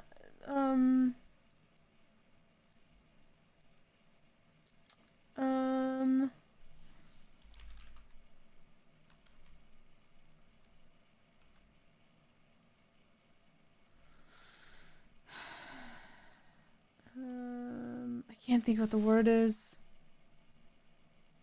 There is a different word I'm thinking of, but it's like that. It's like using your... I can't think of what the word is. But it's similar to like saying status. Is that good enough for you? I already know the answer before Becca voices it out. When at last she releases deep breath and nods, albeit with a great reluctance, I immediately tackle her into a Thanks, hug. Becca. Alright, Paige. It's always been you with him, isn't it? Did you say something? Love triangle 100%. Me? Nothing. Don't mind me. If you say so. Okay, guys, showtime's close, so I think I'm gonna get us some snacks. My treat. And then let's head inside. Anyone here has a smaller bill? I think I do. Hold on. I pull myself off from Becca to get my wallet from my bag. What's and this? it's already in Asher's hands before I can even react. Behind him, Becca and Zach are both giving the piece of paper an intrigued look. Give it back! It's just a paper. I don't care! Give it! Looks ancient, too. Why do you keep this around? I try to reach for it, but he holds the paper way above his head. I've never been particularly sensitive about my own height, but right now I really wish I had the advantage over him. Don't open it! What's the big deal? It's not like it's a love letter. I don't see any reason to... Hold on a second. This is, isn't it? Even if it is, it's not for you. Okay. Now I'm curious. I'm telling you it's nothing like that. It's... The rest of my words are lost when he unfolds the paper. I can't breathe. Too early for Halloween. But it's not. My heart feels stuck in my throat, pounding, threatening to burst out. Vaguely, I know how my hands are trembling at my sides, Clasping them together doesn't do any good. They're still shaking, but I hang on to them regardless. The awful, sick weight that has taken its core in my stomach back in the open house returns full force. How do I fix this? How do I fix this? How do I fix this? Someone please. Today's turning out to be a horrible nightmare. Send this to 5 people or else. Well, that's interesting. Guys, I think we should listen to Bella first. Aren't you a few days early for Halloween? Ash waves the paper in front of me, giving me a fleeting glimpse of its contents. I don't need to see. I don't want to see. The letters, the words, every stroke written in blood is already embedded in my mind. Maybe I should have just thrown away when I had the chance. That way... It's not a prank. It makes all of them stop. Even I am surprised with how steady my voice is. What did you say? This isn't a prank! I saw something! Hold on. Are we still talking about this paper? Or is it about the urban legend again? Both. I know it sounds ridiculous. You're saying this is a primitive version of a chain letter, and now that we've seen it, we're now cursed. You've got to be kidding me. See? This is why I didn't want to tell you guys. Isabella, aren't you taking this a bit too far? It's not a joke! Will you guys listen to me first? They're not the best friends. Like, I don't believe in ghosts, but I would still hear the person out. I saw something in the house earlier. It stood right in front of me. If I hadn't gotten away... Just with how she's acting, I'd be like, okay, something happened. Maybe not in the way she is making it out to be. Maybe it was something else, but something happened. Right. And in broad daylight, Isabella. Even someone gullible would find the logic in that screwed up. There's also no way in hell that this supernatural shit is true. But it's real! What do you think I saw? A hallucination? A delusion?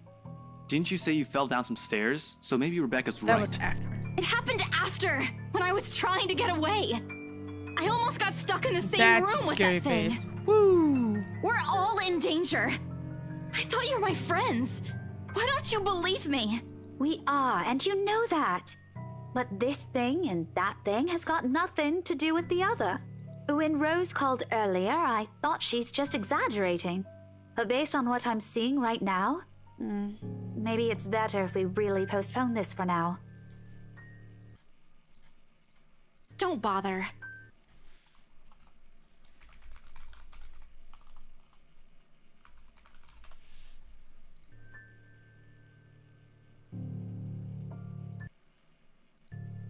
I'm tired. I got cursed, saw a ghost, probably lost the sale, got kicked out of the open house I'm supposed to be hosting. My own friends won't believe me, and all of them think I'm crazy. To top it all off, there's a dull ache at the back of my head begging for a little attention. I can't afford to give right now. Honestly, there's only so much a person can take within a single day. I just want to go home, curl up in my bed, and never think about today. But before I can take a single step away from the group... Zach rarely ever raises his voice, even when there's a point he wants to drive home, and hearing him take on that tone completely throws me off. Even Ash and Becca. Whatever harsh words yet to come out of from the argument immediately die on our tongues. Why don't we all calm down first? I'm sure Isabella has her reasons too. No need to be hard on her. And hey, ain't this supposed to be a happy get-together? We haven't seen each other for months. I'd really love to know what y'all have been up to. I only ever get to talk... Sorry. Please. I'm just making my way over to Twitch chat because I've already hosted it, so we're gonna do Critical Role after this, but he has a point. Ash, for all his attempts to look cool and distant, has also been looking forward to this. He even took the time to call this morning for a reminder. He never does that. Becca too, I'm pretty sure that's another reason why she got out of bed today. Yet, despite Zach's attempts to lighten things up, or Ash's and Becca's acquiescing gestures, the tightness in my chest remains. I should have kept this to myself, or at least went with the idea that it's a prank. If I did, things might not have turned out the way that they had. No sour mood, no bad vibes. Careless, so careless. Maybe leaving is the better decision for all of us. Stay for the movie. Any other day, I'd excuse myself and go straight home. I made oh, that really made it drop. But I made Ashton and Zach happy. Oh no. Something I'd worked so hard to bring to life. I should know better. I might be having a bad day, but being with the few people I care about far outweighs the idea of spending the rest of the day throwing a tantrum alone in my room. And what if the thing in the attic follows me home? I don't want to be left with my thoughts either. I can still see it whenever I close my eyes. And maybe if I stay, let our heads cool down before telling them what happened, they'll listen to me. There's nothing that you can't solve with a calm head. One step at a time, Isabella. That's what Mama used to tell me. Besides, I don't have the heart to ditch Zach. A smile is back on my face when I look back at them. If we keep arguing here, we're going to miss the first few minutes. All right, that's the Isabella I know. Oh, good. I thought for sure you were going to cry. This time I really do send an elbow straight to his stomach. Stupid Ash, being vertically challenged has its perks What was that for? Stop calling me a crybaby! I'm not one! Aw, don't cry. Stop it! Okay, scaredy His cat name then. changed back. That too! If you repeat that, I swear I'll... Let's just go. Without another word, Becca goes inside. She doesn't even stop to wait for us when I call her after her. Ash and I exchange looks at that, the same question likely swimming in our minds. Did something happen at school after I left? Is she having a bad day too? I'll try asking her about it later, I guess. So, you guys go catch up with her. I'll go get us the food, I promised. But you'll miss it! Didn't you say watching a movie without food ain't fun? And it ain't like I haven't seen it. I made it, remember? I'll be in there soon. One friendly tap on my shoulder and then he's gone. A few moviegoers are still milling about, some are still waiting in line for tickets, but otherwise most of the crowd are already inside. There's nothing much for us to do here now. Not a word of protest comes from me when Ash gestures for the two of us to head inside. And then? Alright. And that is where we save.